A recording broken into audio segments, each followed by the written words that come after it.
Mirambi kwa familia ya Waziri James Opiyo Wandayi ambaye ni rafiki yangu, alikuwa kiongozi yangu ya bunge pia, nilichukua ofisi kwake, na familia wote kwa ujumla nasema poleni sana. Mungu awafariji, Mungu aweke ndugu yetu palipema. Poleni sana kwa kupoteza ndugu ambaye alikuwa ndugu yake rafiki yetu Waziri Wandayi. Askofu, vile umesema nitachukua muda chache sana na sitaongea juu ya mambo ambayo watu wameongea. Nitasema wengine mpya hata kama sikukuwa. Na askofu, kwa ruhusa yako, ile mpya nataka kusema yangu ni ya kwamba nataka nchi yetu ikuwe na usalama, nataka watu wapendane, na wanataka watu wakae kwa amani. Lakini vile unavyojua askofu, jana tulikuwa na uchaguzi ndogo hapa Kenya ambayo ilifanyika. Sidhani kama mtu aliongea juu yake. Na walishaongea kuhusu. Ilifanyika kwa amani, ilifanyika kwa upendo, ilifanyika kwa amani. Lakini mimi nilikuwa nataka kusema kwa hii kipindi ambaye tumekaa kwa parliament,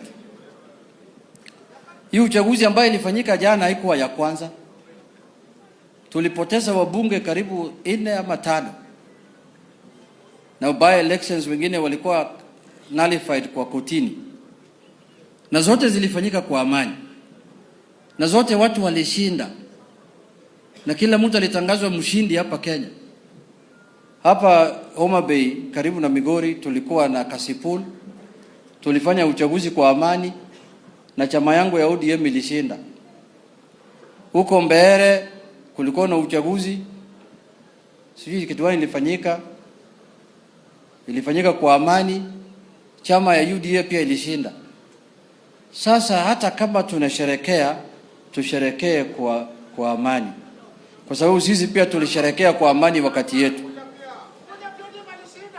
Hapa Ugunja pia tulikuwa na uchaguzi, hata nimesahau.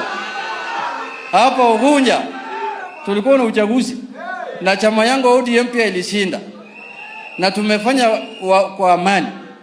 Sasa mimi nataka kuambia nikiwa hapa Ugunja, wale wanasherekea, tafadhali na wakumbusha msherekee kwa amani, na mjue ya kwamba Kenya sio Olkalau peke yake.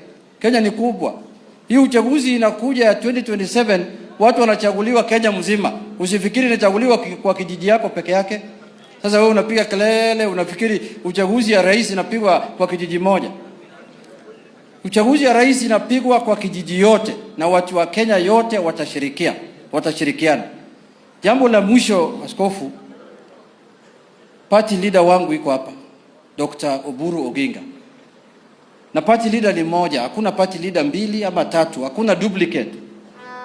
Party leader ni Dr. Oburu Oginga na chama ni chama ya ODM. Na yeye ndio atatuelekeza kama kiongozi wetu, kama party leader wetu. Yeye ndio atatuelekeza njia ambayo tutafuata saa hii na wakati ya uchaguzi. Na mimi naomba tusidharau Dr. Oburu.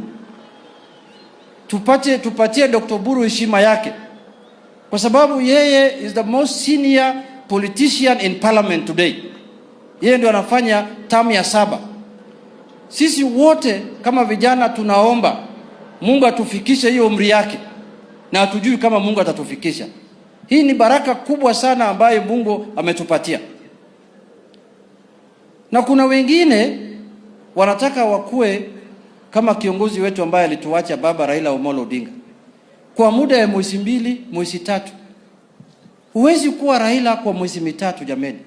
Raila amehangaikia wa Kenya miaka karibu 40.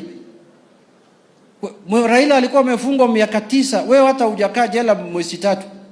Na unataka sasa kuwa kama Raila hapa Kenya. Tafadhali waende polepole, tuongozwe na ndugu yake ambaye ako na experience ya kutosha kwa chama chetu cha ODM. Tuone mwelekeo itakuwa namna gani. Sisi tumeshaamua, haturudi tena pale tulikuwa. Tutakuwa pale baba ametuacha, tutakuwa ndani ya broad based government, na 2027 Mungu akikubali tutaungana na President William Ruto, tutengeneza serikali Wale wanaenda upinzani hata tayari wameonekana, waendelee kukua upinzani. Sisi penyewe tunataka handing over ceremony ya upinzani, tusaidie hao wachukue kitu waende naye wajaribu pale pengine.